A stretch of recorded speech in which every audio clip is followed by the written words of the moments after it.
You can easily go ahead and edit out the slide text that you have inside of Terabox presentations. So if I were to go around over here, you can see that I got this particular font. So you can go around over here and then let's say, for example, change around the font right here, just like this to Comic Sans. You can even go ahead and change around the size right here, or even go ahead and type in the font size right here and it changes it out. You can select out the text range and change the font color as you wish as well. So you can go ahead right here, select out, and that is what you have.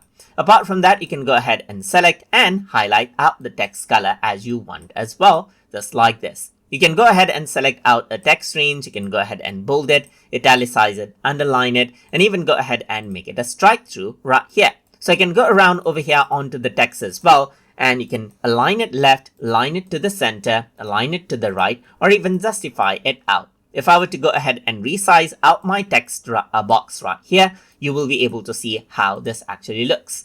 So you can go ahead and then align it left right here, or justify it out, so that everything is equal from left to right. You can even go ahead and turn it into points right here. So let's say, for example, if I were to go around and press enter, you got points, and you can even add in a serial number for that, or just make it unsigned right here, just like this. So I can go around over here and not add in any text. So you can see that there's element hierarchy that you can work with as well, which we're going to see as we move along throughout the lesson. So this is what you have, and then you can see that you got more tools to go ahead and then edit out your particular text as well in Terabox right here, which you can go ahead and change around to make sure the text looks different.